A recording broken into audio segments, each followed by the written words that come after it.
সূরা ইখলাস একবার, সূরা ফালাক একবার, সূরা নাস একবার ফড়িয়া হাতত তালুত ফু দিবা, মাথাতে গেলিয়া পাবন্ত মাসে করবা, আবার তিনোটা সূরা ফড়িয়া ফু দিবা মাসে করবা, আবার তিনোটা সূরা ফড়িয়া ফু দিবা মাসে করবা।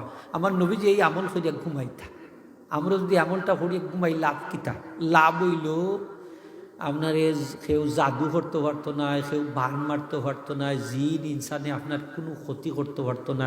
সারা রাত আপনি ঘুম থাকি উঠবা, কোনো ক্ষতি আপনার হইত না।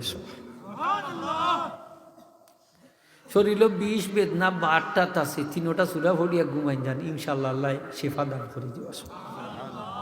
সকালবেলা 3 বার পড়ুন, যদি কুল হুয়াল্লাহ সূরা 3 বার, ফালাক 3 বার, নাস 3 বার, সকালে 3 বার, সন্ধ্যাবেলা 3 বার যদি পড়েন। আবু দাউদ শরীফের হাদিস, আমার নবীজি ফরমাইন আমার উম্মতের জিন ইনসানে কোনো ক্ষতি করতে পারতো না। 3টা সূরা সহজ নাই নি হোক হোকা, কুল হুয়াল্লাহ, ফালাক, নাস। কুল হুয়াল্লাহ কইয়া কি আমরা সূরা ইখলাস রে কুল হুয়াল্লাহ মনে থাকবো তো ইনশাআল্লাহ। আয়াতুল কুরসি পড়িয়া ঘুমাইন যান, 70,000 ফেরেশতা আপনারে আমারে পাহারা দিবা। সুবহানাল্লাহ। আয়াতুল কুরসি পড়িয়া ঘুমাইলে শয়তানে ওয়াসওয়াসা দিত না, স্বপ্ন দোষ হইত না। সুবহানাল্লাহ। আপনার ঘরে সুর ঢুকতো না, আগুন লাগতো না। সুবহানাল্লাহ। জিন ইনসানে কোনো ক্ষতি করতে পারতো না। আয়াতুল কুরসি অত দামি সূরা, বেশি করে পড়িয়া ঘুমাইন যান, নবীজির দিদার নসিব। আয়াতুল কুরসির আমল বড় মূল্যবান। ফারুন যদি বাচ্চেন তো রে আয়াতুল কুরসিটা শিখাইন যান, লাভ হইব নি? হোক কাতে লাভ হইব নি? মরার বাদে কিন্তু আমরা ব্যস্ত যাইতাম, চাইনি না চাই না। আচ্ছা খবরও গেলে খবরের সোয়ালোর জবাব দিতাম, ফারতাম না নি, উত্তর দিতাম না নি ইনশাল্লাহ। আজকে একটা আমল হইয়া যায়, আর কোরআন শরীফের আমল। ই আমল করলে মুনকার নেকির ফিরিস্তা আপনার কবরও কোনো সোয়াল করতো না, আপনি বিনা ইন্টারভিউতে ফাঁস। সোয়াল করা, সোয়ালও করতে না, জবাব দেওয়াও কৌকাতে। সুবহানাল্লাহটা জোরে খাওয়া যায় না, পয়সা দেওয়া লাগবো নি। এক সুবহানাল্লাহ 100 টাকা 200 টাকা। এবার জোরে হোক আল্লাহর বসতে সুবহানাল্লাহ। এই আমলটা আমরা জানার দরকার আছে নি না নাই? আমার নবীজি ফরমাইন আমার উম্মতে যদি এশার প্রতি রাত্রে এশার বাদে পড়লেও বালা, প্রতি রাত্রে যদি এই সূরাটা পাঠ করুন, তেলাওয়াত করুন, তাহলে আমার উম্মতর কবর ও মুনকার নেকির ফিরিস্তায় কোনো সওয়াল করত না। নবীজি ফরমাইন আমি চাই আমার উম্মতের প্রত্যেকের হৃদয়ে যেন এই সূরাটা অঙ্কিত থাকে। হোক সুবহানাল্লাহ। সবে মুখস্থ করতাম, নবীজি বলছেন আমি চাই আমার যত উম্মত আছে প্রত্যেক উম্মতের হৃদয়ের মধ্যে যেন এই সূরাটা সংরক্ষিত থাকে।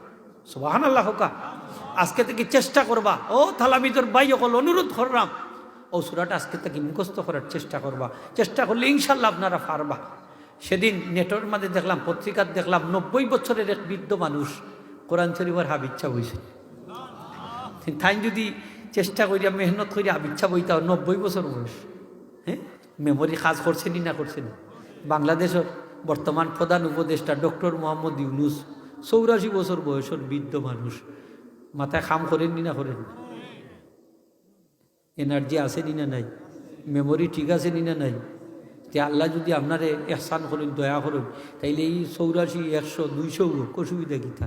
মেমোরি তো ঠিক আছে, আছে না নি সকলের মেমোরি? মাত্রা নাই না আপনার, কম বেশি তো আছে নি না নাই? চেষ্টা করুকা, একটা দুইটা আয়াত চেষ্টা করুকা। আমি মুখস্থ করতাম, আর এই অবস্থা যদি মালাকুল মউত আইন, আপনি ভাগ্যবান, শহীদে মউত তো নসিব হইব। বাকি সূরা মুখস্থ করাইবার লাগি কবর আল্লাহ একজন ফিরিস্তা পাঠাইয়া দিবা।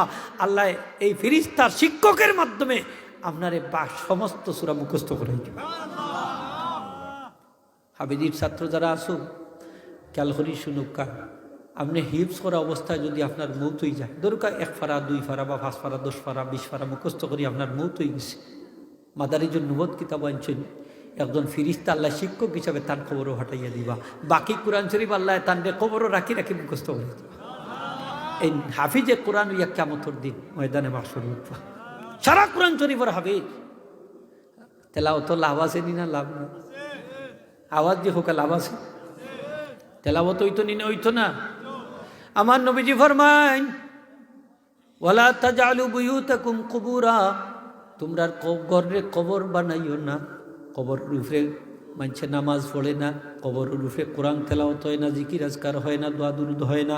যে ঘরের মাঝে নামাজ নাই, কোরআন তেলাওয়াত নাই, দোয়া দুরুদ নাই, জিকির নাই, এই কবর, এই ঘর আর কবর সমান, ঠিক কিনা? ঘর কোরআন শরীফ তেলাওয়াত হইতো নি, বাচ্চা কাচ্চা এখন তেলাওয়াতের আওয়াজ শুনে না, শুনে কি তা জানেননি? টিভির আওয়াজ, সিডির আওয়াজ, বিসিডির আওয়াজ, গান বাজনা ওটাই অভ্যস্ত হয়ে গেছে, ঠিক না নি হোক? তারে যদি জিকাই বাবা 11 জন ক্রিকেটারের নাম হয়ে একবারে হাবিচ্ছা বললাম মুখস্থ হইতে পারি, পারেনি না পারেনি। তারে যদি হইন তুই কলিমাটা খো, দেওয়া বেড়া লাগিয়েছে, কলিমা শাহাদত খো বেড়ালে, আলহামদুলিল্লাহ সুরাটা খো বেড়া লাগিয়েছে। এদিন দেখলাম একজনের পরীক্ষা নিয়ে রাখি, তো এক রিক্সাটাই মুরব্বী মানুষ, তো জিজ্ঞাসা আপনি চাচা নামাজ পড়েন? বলে হ্যাঁ পড়ি। মুসলমান তো পড়ি না? পড়ি।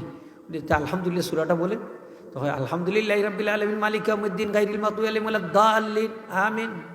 মাঝখান গেল হোক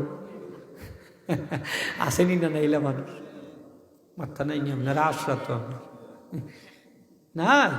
মুসলমান কোরআন তেলাওয়াত জানে না, আলহামদুলিল্লাহ সূরাটা শুদ্ধ না, কুল হুয়াল্লাহ সূরাটা শুদ্ধ না, সূরা ফালাকটা শুদ্ধ না, সূরা নাসটা শুদ্ধ না, আসেনি না নাইলা মুসলমান।